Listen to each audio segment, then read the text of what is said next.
What's up, guys? So today I am renting for the very first time a Tesla Model S, and it's my first time using the Turo app.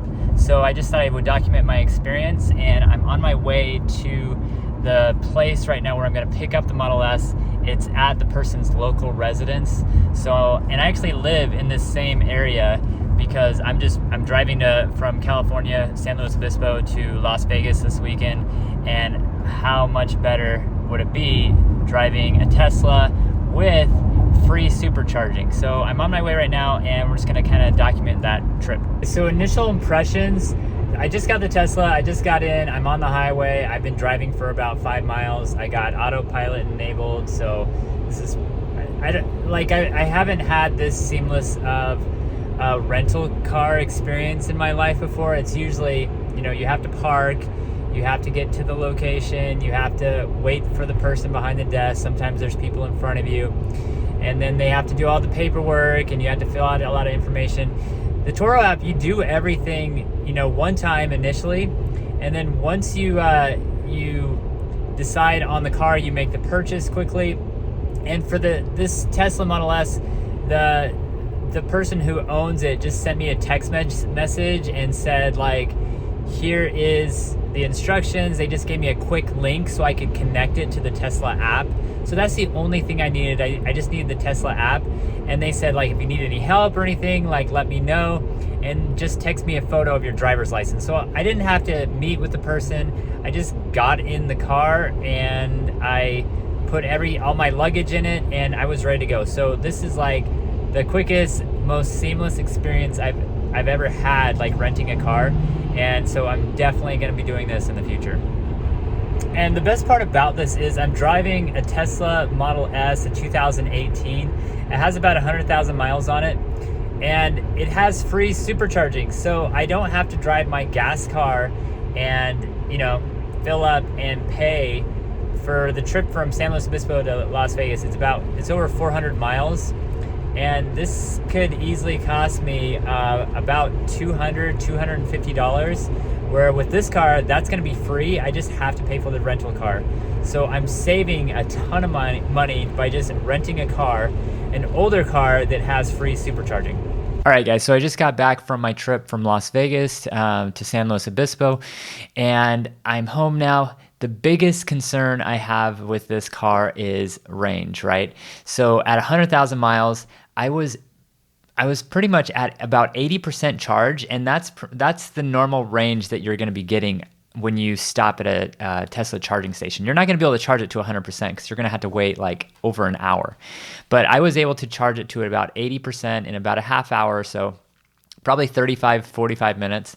And when I got to 80%, that only gives me 170 miles, or 175 miles, excuse me. And 175 miles, stopping every 170 miles was pretty terrible experience. It took me 9 hours to get to Las Vegas from San Luis Obispo, and then coming back, it took me 10 hours. And the reason for that is the person that hosted the car, he had it charged at 91%, and that pretty much gave me 200 miles starting out. So the first leg wasn't that bad because I had a little bit extra range, but then after every time I charged it, I was only really able to charge it to 175 miles max.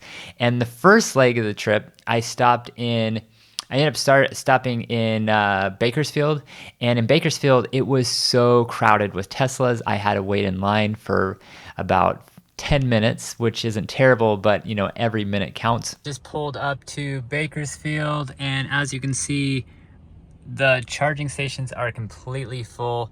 It's pretty crazy. I'm noticing a lot of the license plate, like the one in front of me, they're a lot of just brand new cars.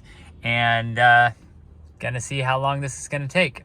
And then once I was able to charge, well, there's all these cars parked next to me, so they were always using the charging juice as well. So I wasn't able to charge as quickly as I would have liked, and that was pretty annoying. But every time I charged, you guys, it was I was just charging to 80% or 75%, and then I was back on the road, and it was really giving me less than 175 miles each stretch, and that's why it took so long. So would I recommend renting a car like this for a long trip? Like, it's really nice because I didn't have to pay for any of the superchargers, but stopping every 175 miles was pretty ridiculous, and it just made the trip so much longer and so much more miserable. And right now, as you can see, it says 35 minutes. It's been a few minutes already. So 35 minutes to charge a Tesla from 80. But once I was able to get Las Vegas, like, that was fine. Like, I was able to charge just once. I was able to get pretty much everywhere I wanted to in Las Vegas, and I didn't have to charge at all the whole time I was there. And so I would totally recommend renting a Tesla if you're just going to be in a small area, or if you're just going to plan on going about 200, 250 miles. But anything longer than that, or even 300 miles would be fine. If you're going to go longer than that, definitely get a longer range vehicle. And I would say you probably want to get less than 100,000 miles on it, because once you get to that 100,000 mile range, the ability to charge really decreases about 15%.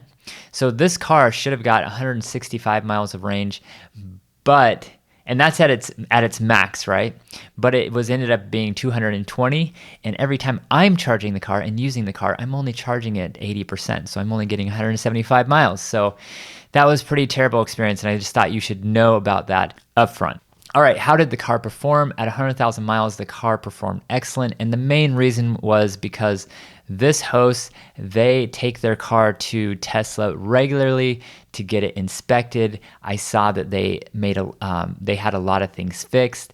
I think the car had previously been in a wreck in the front, and so Tesla actually changed out a lot of the cameras and fixed the front bumper. They had issues with the trunk that had broken in the past, and they had Tesla fix this. They were taking the car to Tesla about every 6 months for regular maintenance, and this kind of made the car just run like it should, other than just having poor battery performance. And I think this is kind of another reason why I would not recommend buying a Tesla with 100,000 miles, or I just wouldn't recommend buying a Tesla with a lower range, like 240 miles or 260 miles, because a lower range Tesla is never going to do well if you're doing a long trip. And so I would always recommend a longer range, unless you just plan on just, using the car around town or locally. Like, a standard range or a lower range Tesla is really not worth it for this. All right, so how was my experience returning the car? This was the part that was super easy. I had the host text me at the beginning, so I had his number in case there was any issues, and that was just super nice to have. And then there was one point where I was charging the car right before I returned it, and he told me that, hey, the Tesla is already maxed at its charge level. You need to unplug it because you are going to incur some fees. And I received a notification about that from the Tesla app, but it was nice that he was able to tell me. So that was the nice part. It was just super easy and seamless to just pick up the car and then drop it off. I just parked it next to his house, and then I texted him, and I was out of there. Like, the easiest by far renting experience that I've ever had. Everything was just super easy because I had the Tesla app, and I was able to monitor the car. I was able to just use the car like it was my own car. And if I didn't have this feature, I think it might be a little bit more cumbersome, because I'm sure there's other cars that don't have this feature where you can let another user just have access to the app and all the features of the car. And then it was really nice that he just gave me a key to the car, so I didn't have to use the phone to unlock the doors or anything. And so that was a pretty nice feature to have.